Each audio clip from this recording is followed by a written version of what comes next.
Would you like to build discipline like the top 1%? Most people think discipline is about grinding the same way every single day, but that's actually working against yourself. Real discipline means doing what's necessary to make your goals happen. But here's what I've learned after generating over $15 million in business at just 23 years old. If you're taking the same actions day in and day out without considering where you are in life, you're fighting against yourself instead of working with yourself. Just like nature has different seasons that require different approaches, your life also has seasons that require different types of discipline. The discipline that got me through $20 to my name and grieving my brother's death is completely different from what I need now, running multiple businesses. By the end of this video, you'll know exactly what season you're in and how to adjust your approach so that you get what you want efficiently in ways that work with your strengths instead of against them. Think about how farmers work. In winter, they're planting and preserving. In spring, they're planting and experimenting. In summer, they're maintaining and growing. And in fall, they're harvesting and preparing for the next cycle. Your discipline needs to work the same way. Each season of your life, you need to adjust how you approach your time, energy, and decisions. When you try to use the wrong seasonal discipline, you'll end up exhausted and frustrated instead of making real progress. So let me show you how to identify the current season that you are in and the type of disciplines that work well in each one. So first, we have winter discipline, which is survival and foundation building. You're in winter if you're dealing with situations like these. You're broke, living paycheck to paycheck.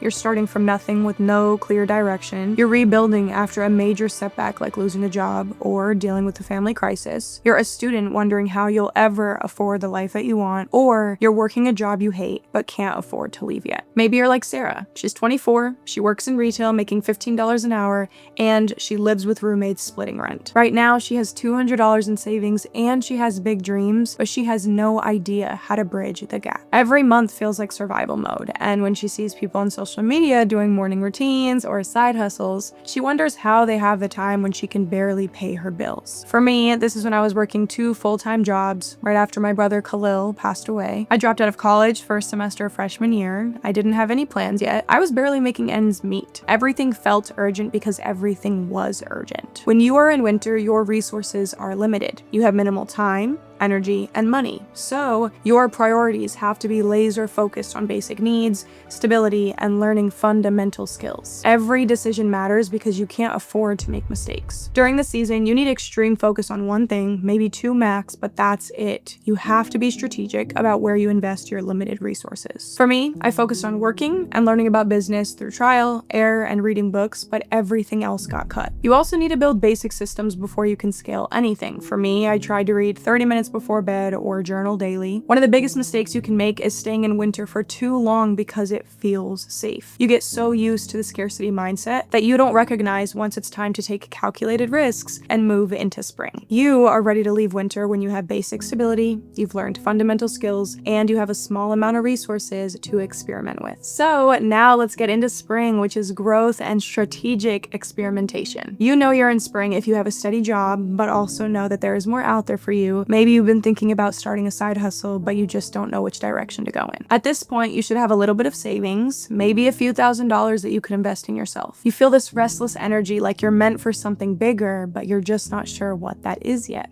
My spring season started after I moved to Las Vegas. I was working for a wealthy family. I was trying literally anything that I saw on social media, trading stock options. I already had my first Airbnb at this point. I was drop shipping. I had enough stability to take some risks and learn from my failures without ending up homeless. When you are in spring, your resources include more time and energy to experiment with. Spring is a good time to go into discovery mode, test what works, and build skills. You have permission to fail because you're in learning mode, and you can afford to experiment because you're no longer in survival mode. Spring is a good time to learn multiple ventures, but make sure to give each one enough time so you actually learn something from each one. For example, I didn't quit dropshipping after 1 week. I gave it enough time to decide if I enjoyed it or if I wanted to pursue something else and understand why. Each business I tried taught me skills that I could later use in my other ventures. Learn from your failures instead of using them as proof that you're not disciplined enough. Each failure that I had, I learned something that I could later use once I started Airbnb or when I started coaching. I truly do feel, and I say this all the time, you only fail when you give up. So if you keep trying, you continue learning, and it prepares you for when you do succeed. This is a good season to stay curious and not committed. Spring discipline is about adaptability and not not grinding on the wrong thing for months. Saying that though, experimenting forever without committing to something that shows promise is a common mistake people make when they're in spring. Some people get addicted to the excitement of starting new things and never stick with anything long enough to see real results. So once you've found something that works consistently and you are getting results that you could scale, you are ready to leave spring and enter summer. So summer discipline is about expansion and strategic growth. Summer is when you found something that consistently works and now you want to grow it. You're making good money, maybe 10K a month, even 50K a month, but you know that there's still potential for more. Maybe you're starting to get overwhelmed because you can't do everything yourself, but you're unsure of how to hire. You might be scared to spend money on team members because you're used to doing everything yourself. Maybe you feel successful, but you also feel trapped in that success. For me, I entered summer when I scaled my Airbnb business from 1 Airbnb to 11 Airbnbs, making almost $60,000 per month at just 20 years old. I had a proven model that worked, but now it was time to build even more systems so that I could expand strategically without burning myself out. After seeing it work with 11 properties, I also started coaching at this point and found success with that too. I was able to do this because I could invest my resources and I had more time now as an Airbnb host. In my first month coaching, I made right around $100,000 and I realized that this could be an additional stream of income on top of hosting. Coaching was also another way to continue growing as an Airbnb host and expanding my portfolio by partnering with some of my students. When you're in summer, you have steady revenue and the ability to build a team. Your focus should be on growth, efficiency, and creating systems that work without you constantly being involved. In my Airbnb business, I automated guest check-in,